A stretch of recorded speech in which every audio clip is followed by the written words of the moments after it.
어떻습니까? 우리야 소원이 없지만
오늘 저는 여러분과 함께 당연지사와 은혜라는 제목으로 말씀을 나누겠습니다.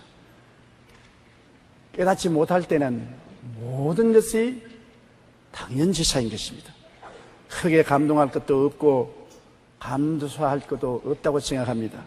부모의 은혜를 깨닫지 못했을 때는 부모의 돌보심을 받고 사는 것이 당연지사요 별 것이 아닙니다. 아버지 어머니 되셨으니 나의 일용할 양식을 돌보고 무엇을 먹을까 마실까 입을까 있을 곳을 돌보는 것은 당연지사지 그걸 뭐 은혜로 생각하느냐, 그렇게 사람들은 생각합니다.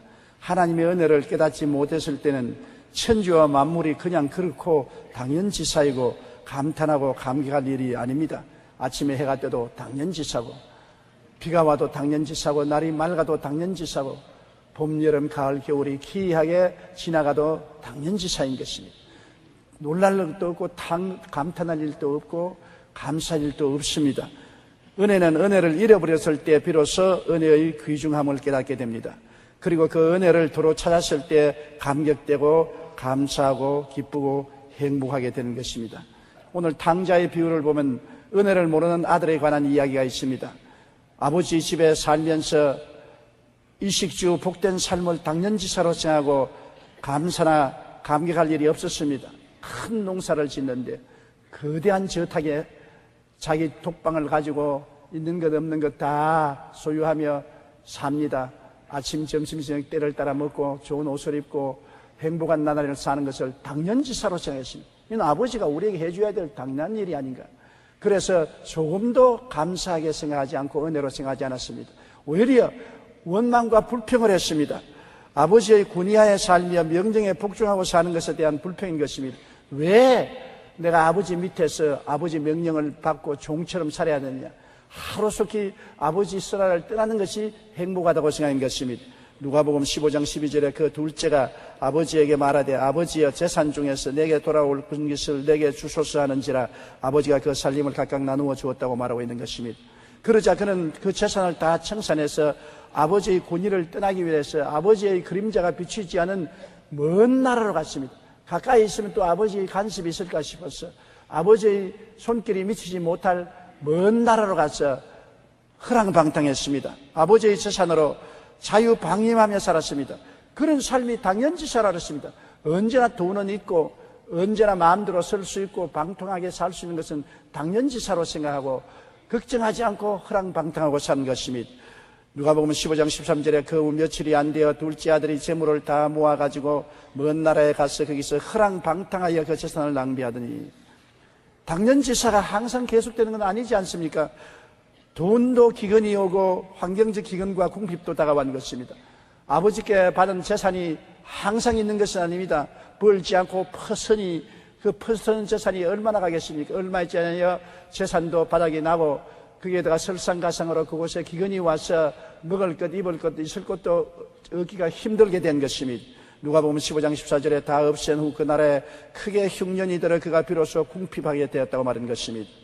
잠언서 23장 5절에 내가 어찌 허무한 것에 주목하겠느냐. 정령의 재물은 스스로 날개를 내어 하늘을 나는 독수리처럼 날아가리라. 재물에 의지하면 재물은 언제고 사라지고 마는 것입니다.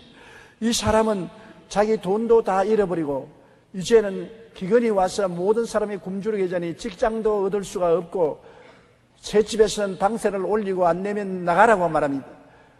이제는 길거리에 주저앉게 되고 홈레스가 되고 비참하게 된 것입니다.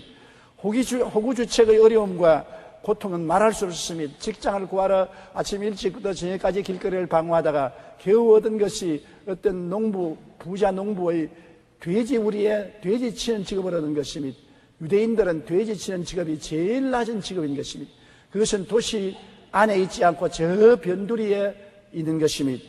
누가복음 15장 15절에 가서 그 나라 백성 중 한 사람에게 붙여서 하니 그가 그를 들로 보내어 돼지를 치게 되었는데 돼지를 치면서도 배고프고 춥고 괴로움이 말로 다 할 수 없었습니다. 돼지가 먹는 쥐의 열매를 나누어 먹으려고 하다가 돼지에게 물리고 짓밟혔습니다. 배가 너무나 고팠습니다. 너무나 추웠습니다. 너무나 고통스러웠습니다. 그러니까 어찌할 수 없이 아버지 집에 살던 옛날을 생각할 수밖에 없었습니다. 여러분, 우리가 경험하지 않습니까? 우리 자녀들이 해외에 가서 잘 살 때는 부모에게 1년에 전화하면 할까 말까 하는 것입니다. 그러나 전화가 자주 오면 큰 탈난 줄 아십시오. 열흘이 넘지 않고 아버지 어머님 잘 계십니까? 행복하십니까? 기체후 만강하시옵니까? 그러면 고장 났구나. 비로소 부모를 생각하고 부모의 은혜를 기억하는 것은 그만큼 자기가 어렵게 되었다는 것입니다. 고통스러우니까 부모의 설화 밑에 살던 그 옛날의 축복이 기억이 나는 것입니다. 당연지사가 아닌 것을 알게 된 것입니다. 이 탕자도 누가복음 15장 16절로 11절에 보면 그가 돼지 먹는 쥐염 열매로 배를 채우고자 하되 주는 자가 없는지라 예수 스스로 돌이켜 이르되 내 아버지에게는 양식이 풍족한 품꾼이 얼마나 많은가. 나는 여기서 줄여 죽는구나. 줄여 죽게 되자 의식주의 생활이 당연지사가 아니라 아버지의 크신 은혜라는 것을 깨달았습니다. 매일같이 자고 깨고 일어나고 먹고 마시고 사는 것은 당연지사지 그렇게 생각했는데 아니에요. 자기가 굶주려 죽게 되어 보니 그것이 당연지사가 아니라 아버지 어머니의 특별하신 배려와 사랑과 돌보심의 따뜻한 손길이요 큰 은혜라는 것을 깨닫게 된 것입니다. 그에게 당연지사는 하나도 없었습니다. 은혜만이 그를 살릴 수 있다는 것을 깨달았습니다. 그래서 은혜 없이는 못 산다는 것을 깨달았습니다. 이것이 이 아들에게는 큰 깨달음인 것입니다. 그가 신발을 신지 못하고 등에 옷이 다 벗겨지고 손이 터지고 배가 굶주려지고 얼굴이 뼈만 남게 되고 앙상하게 되었을 때 비로소 인생을 사는 것이 당연지사가 아니라 모든 것이 은혜구나 하는 것을 생각하게 된 것입니다. 먹고 마시고 자고 깨는 것이 그대로 되는 것이 아니구나. 이 하나님의 은혜 아니고 아버지의 은혜 아니고는 살 수가 없다는 은혜를 생각하게 된 것입니다. 그래서 그는 은혜를 찾아서 돌아가기로 작정한 것입니다. 아버지께로 돌아가서 이제는 아버지를 당연지사의 아버지로 생각하지 아니하고 은혜를 베푸는 주인으로 섬기고 자기의 아들이 된 것은 당연지사로 생각하지 아니하고 품꾼으로 복종하는 삶을 갖겠다고 마음에 결심했습니다. 큰 변화가 왔습니다. 당연지사일 때는 아버지가 날 돌보는 건 당연한 것 아니에요. 나는 아버지 아들이니 상속을 받는 건 당연한 일 아니에요. 그랬다가 고난을 닦고 보니 아버지가 크게 보입니다. 위대하게 보입니다. 아버지가 아버지보다도 위대한 주인으로 보입니다. 자기는 너무나 비천한 품꾼으로 보입니다. 종도 훌륭합니다. 종보다 못한 날릴 품꾼으로 자기를 보았던 것입니다. 태도의 변화가 왔습니다. 은혜를 모를 때는 당당하고 자신만만하고 교만했지만은 은혜를 깨닫고 난 다음 자기가 얼마나 무력하고 보잘것없고 빈손 들고 비천한 것을 깨달아 알게 되고 은혜 베푸는 아버지가 얼마나 위대하고 훌륭하고 자상스러운 것을 알게 된 것입니다. 누가복음 15장 18절로 19절에 내가 일어나 아버지께 가서 이르기를 아버지 내가 하늘과 아버지께 죄를 지었사오니 지금부터는 아버지의 아들이라 일컬음을 감당치 못하겠나이다. 나를 품꾼의 하나로 보소서 하리라 하고 얼마나 큰 변화입니까? 그가 아버지 집에서 나올 때는 당연지사로 당당하게 아버지 재산 정리해서 어깨에 걸머쥐고 힘찬 발걸음으로 나와서 먼 나라에서 허랑방탕하고 살 때는 당연지사로 그랬는데 기근이 오고 돈이 떨어지고 박대를 당하고 부림을 받고 배가 고파 죽게 되니까 아버지의 재산이 보통 재산이 아닙니다. 당연지사가 아니지요. 아버지가 재산 준 것 얼마나 큰 은혜입니까? 아버지의 좋은 주택에 사는 것 엄청난 은혜지 당연지사가 아닌 것을 알았고 자기가 당당하던 자기 자신이 얼마나 부끄럽고 못난 것을 알게 된 것입니다. 모든 것이 은혜로 사는 것이지 은혜 없이는 못 사는 것을 알았었습니다. 그래서 그에게는 당연지사는 없고 모든 것이 은혜인 것을 깨달았습니다. 누가복음 15장 20절로 21절에 이에 일어나서 아버지께로 돌아가니라. 아직도 거리가 먼데 아버지가 그를 보고 측은히 여겨 달려가 목을 안고 입을 맞추니 아들이 이르되 아버지 내가 하늘과 아버지께 죄를 지었사오니 지금부터는 아버지의 아들이라 일컬음을 감당치 못하겠나이다. 그렇게 말했습니다. 그런데 아버지는 그 말에 대답하지 않고 아버지께서는 말했습니다. 누가복음 15장 22절로 24절에 아버지는 종들에게 이르되 제일 좋은 옷을 내어다가 입히고 손에 가락지를 끼우고 발에 신을 신기라. 그리고 살찐 송아지를 끌어다가 잡아라. 우리가 먹고 즐기자. 이 내 아들은 죽었다가 다시 살아났으며 내가 잃었다가 다시 얻었노라니 그들이 즐거워하더라. 은혜를 아는 아들에게 하나님은 비로소 더 큰 은혜를 주시는 것입니다. 여러분, 이 탕자가 아버지를 버리고 나갈 때 아버지는 마음에 크게 섭섭하게 느끼고 상처를 입었으나 자기 몫을 주었습니다. 탕자가 깨닫고 깨어져서 이제는 종으로서 품꾼으로서 하나를 도와달라고 겸손하게 나서서 왔을 때 은혜를 알 때 하나님은 구하지도 않은데 축복을 주신 것입니다. 여러분, 우리가 은혜를 모르고 모든 것을 당연지사로 생각하고 해도 당연지사요, 달도 당연지사요, 자연 환경도 당연지사로 준 것이요 나의 생명도 당연지사로 알고 있다가 내가 병들고 가난하고 직장을 잃고 빈손 들어 비천하게 되고 고통스러울 때 그때 생각해보면 건강도 당연지사가 아니요 아침에 일어나고 저녁에 자는 것도 당연지사가 아니요 배불리 먹고 마시는 것도 당연지사가 아니요 직장에 왔다 갔다 하는 것도 당연지사가 아니요 모든 것이 하나님의 은혜라는 것을 깨닫게 되는 것입니다. 은혜를 깨닫는 자에게 하나님의 은혜를 주시는 것입니다. 당연지사로 생각하는 자에게는 은혜를 주시지 않는 것입니다. 성경에는 있는 자에게는 더 주고 없는 자에게는 있는 것조차 빼앗아버리게 된 것입니다. 은혜를 은혜로 알고 감사하면 더 주고 은혜를 은혜로 생각하지 아니하고 당연지사로 생각하고 감사하게 생각하지 아니하면 있는 것조차 기근이 들어 다 빼앗기고 만다는 것을 이 성경을 통해서 주님이 우리에게 가르쳐주는 것입니다. 하나님이 우리에게 주신 것이 얼마나 많습니까? 부모를 주시고 형제를 주시고 일용할 양식을 주시고 수많은 시험과 환난을 통해서 지금까지 살아있게 한 것이 당연지사가 아닙니다. 하나님이 돌보아 주셔서 지금까지 살아온 것입니다. 이것을 당연지사로 생각하기 때문에 우리가 매일매일 생활에 감사하지 아니하고 오히려 원망과 불평을 하고 사는 것입니다. 그러나 우리에게 큰 고통과 사고가 닥쳐서 모든 것이 궁핍하고 어려워지면 비로소 살아온 생활이 당연지사가 아니라 하나님의 은혜인 것을 깨닫고 회개하고 감사하며 찬미하기 시작할 때 하나님은 비로소 우리에게 더 큰 은혜를 베풀어 주시기 시작하는 것입니다. 제일 좋은 옷을 입혀라. 에베소서 2장 8절에 너희는 은혜에 의하여 믿음으로 말미암아 구원을 받았으니 이것은 너희에게서 난 것이 아니요 하나님의 선물이라고 말한 것입니다. 우리가 구원받은 것 하나님의 선물입니다. 하나님이 은혜로 주신 것입니다. 우리가 우리의 힘과 능력으로 구원받은 것이 아닙니다. 하나님의 은혜를 깨닫고 회개하고 돌아올 때 선물로 은혜의 옷, 구원의 옷을 입혀주는 것입니다. 제일 좋은 옷이 뭡니까? 용서와 의의 영광스러운 옷인 것입니다. 그리고 가락지를 끼워라. 요한복음 1장 12절에 영접하는 자 곧 그 이름을 믿는 자들에게는 하나님의 자녀가 되는 권세를 주었으니, 가락지란 것은 유대인의 사회에서 친자식으로 낳으면 그 손에 가락지를 끼워주는 것입니다. 그 가락지에 어머니, 아버지와 형제들 이름이 기록되어 있는 것입니다. 이 맏아들은 집을 나갈 때 가락지를 뽑아서 던져버렸습니다. 나는 이 집안 식구 아니라고 했습니다.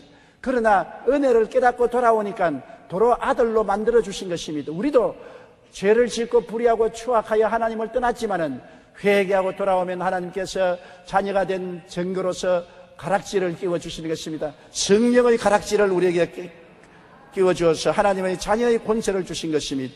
신발을 신겨라. 여러분, 옛날에 종은 신발을 신지 않고 맨발 벗고 다닙니다. 아들은 신발을 신습니다. 밭에서 일할 때 아들도 일하고 종들도 같이 일하는데 누가 아들이고 종인지 알려면 발을 보면 아는 것입니다. 신발을 신지 않은 자는 종이고 신발을 신고 일하는 자는 아들인 것입니다.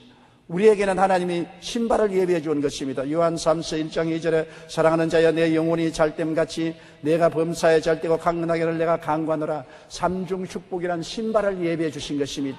은혜를 아는 자에게 이렇게 인생을 풍부하게 살도록 신발을 내려주시는 것입니다. 그 다음 그 아들에게 원치도 아니했는데 살찐 송아지를 잡았습니다. 빼빼한 병든 송아지가 아니라 살찐 송아지를 잡은 것입니다. 은혜를 아는 자에게는 살찐 송아지를 주시는 것입니다. 로마서 14장 17절에 오직 성령 안에 있는 의와 평강과 희락이라 우리에게 살찐 송아지와 같이 의로움과 평강과 희락을 넘치게 채워주시는 것입니다. 오늘 우리는 하나님의 은혜를 알고 은혜 속에 들어오면 은혜가 우리를 구출해 주는 것입니다. 내 힘으로 못 사는 것을 깨달았을 때 은혜를 발견하게 되는 것입니다. 내가 내 힘으로 할 수 있다, 내 힘에 의지하고 나를 자랑 삼을 때는 은혜가 필요 없는 것입니다. 내 주먹을 믿고 산다, 내 능력을 믿고 산다, 내 학력을 믿고 산다, 나의 능력으로 산다, 자기를 의지할 때 은혜를 저버리는 것입니다. 그러나 내가 죄를 짓고 불의하고 추악하여 절대로 내 힘으로 죄를 청산할 수 없어 마음의 죄책과 정죄감으로 고통을 당할 때, 아무리 울어도 못하고 힘쓰도 못하고 애쓰도 못하고 죄로 고통당할 때, 그때 나는 죄를 이길 수가 없고 죄를 틀어볼 수가 없구나, 나의 죄를 용서해 줄 분은 예수님의 십자가 보혈밖에 없구나.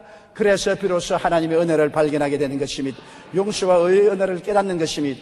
로마서 3장 23절로 24절에 모든 사람이 죄를 범하였으며 하나님의 영광에 이르지 못하더니 그리스도 예수 안에 있는 속량으로 말미암아 하나님의 은혜로 값없이 의롭다 하심을 얻은 자 되었느니라. 값을 지불하고 죄를 용서받으려고 하니 안 되는데 알고 보니 십자가 밑에서 은혜로 용서와 의를 얻게 된 것을 알게 되는 것입니다. 자기 죄를 깨닫고 자기 힘으로 죄를 이길 수 없다는 것을 깨달은 사람만이 하나님이 주시는 은혜를 알고 십자가 밑에 찾아오게 되는 것입니다. 내가 깨끗하지 못할 때 아무리 씻으려고 해도 세상과 마귀가 들어붙어서 음란하고 방탕하고 술 취하고 세속적으로 살고 거짓말하고 사기치고 아무리 씻으려고 해도 안 될 때 나는 할 수 없습니다. 애를 써도 안 되고 힘을 써도 안 되고 노력해도 안 됩니다. 어떻게 할까요? 그럴 때 십자가 밑에 나오면 하나님의 은혜로 성령의 능력으로 죄와 사망의 법에서 해방시켜 주시는 것입니다. 비로소 자기 힘으로 의롭고 거룩하게 못 산다는 것을 깨달아야 예수님께 나와서 성령으로 체험을 받고 거룩하고 깨끗한 삶을 살 수 있는 것입니다. 내가 배가 고픈 것을 알아야 밥을 찾지, 내가 목이 마른 것을 알아야 물을 찾지, 내가 옷을 벗은 줄 알으면 옷을 찾는 것 같이 자기가 얼마나 무력하고 무능한 것을 알아야 주님께 나와서 성령의 은혜를 추구하는 것입니다. 고린도전서 6장 11절에 보면 주 예수 그리스도의 이름과 우리 하나님의 성령 안에서 씻음과 거룩함과 의롭다 하심을 받았느니라.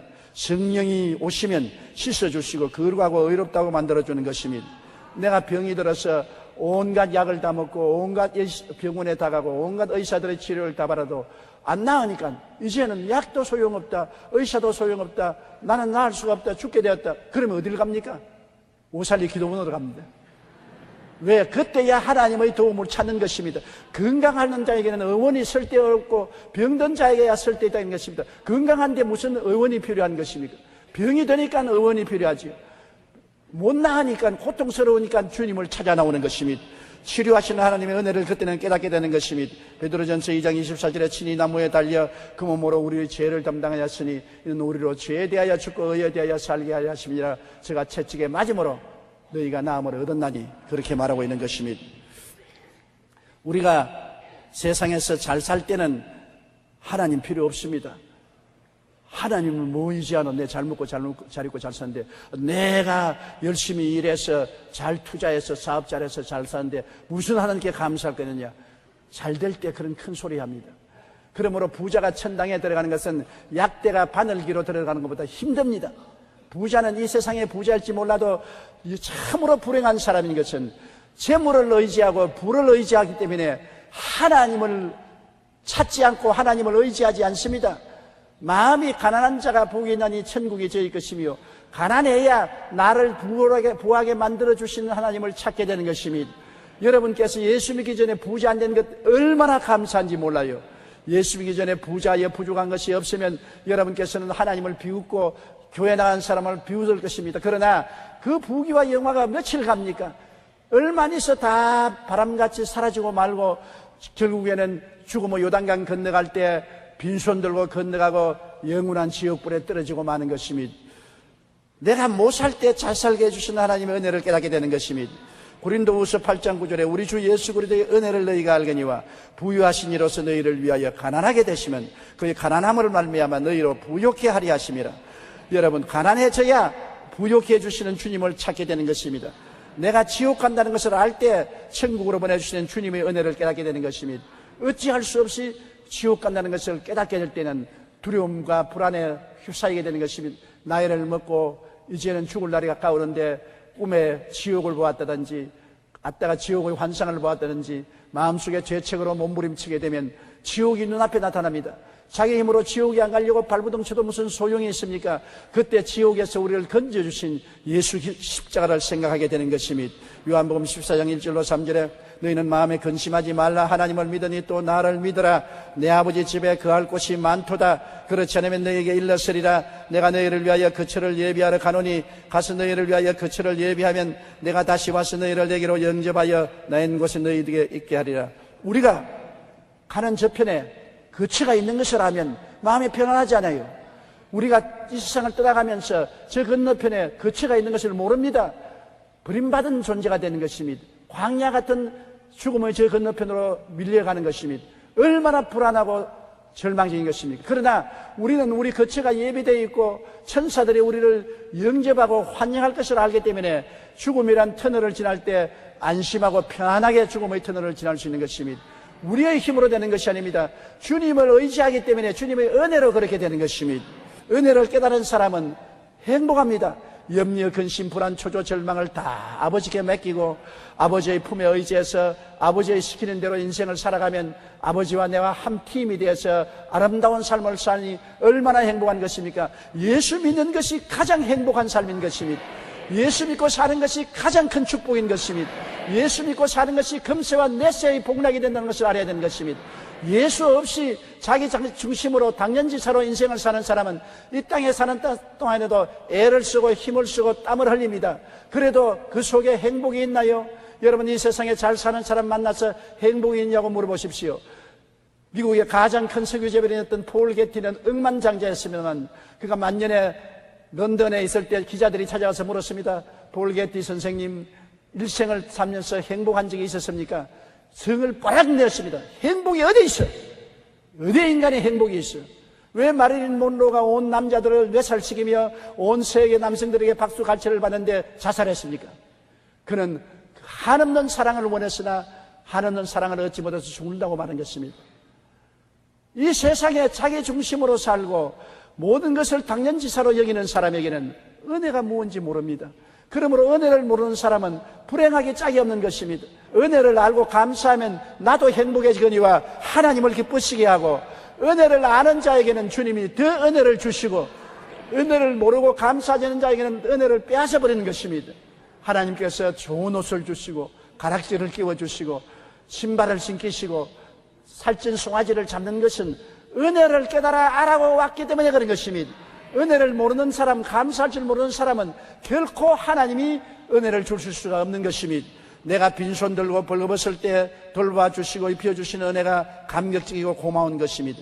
내가 깨어지고 버림받은 존재라는 것을 깨달았을 때 구원해 주시는 주님의 은혜에 감격하고 감사하고 그 은혜가 행복의 근원이 되는 것입니다.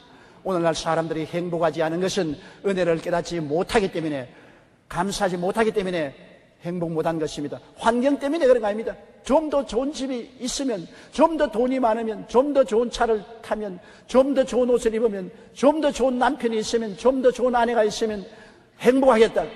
그것은 인생을 당연지사로 생각하기 때문에 그런 것입니다.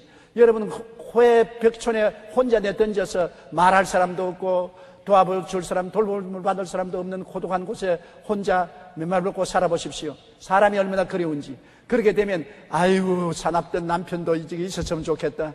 아이고, 바지 긁던 아내도 여기 있었으면 좋겠다. 자식이라도 함께 있었으면 좋겠다. 아이고, 다 떨어진 집순째기라도 하나 있었으면 얼마나 좋겠노.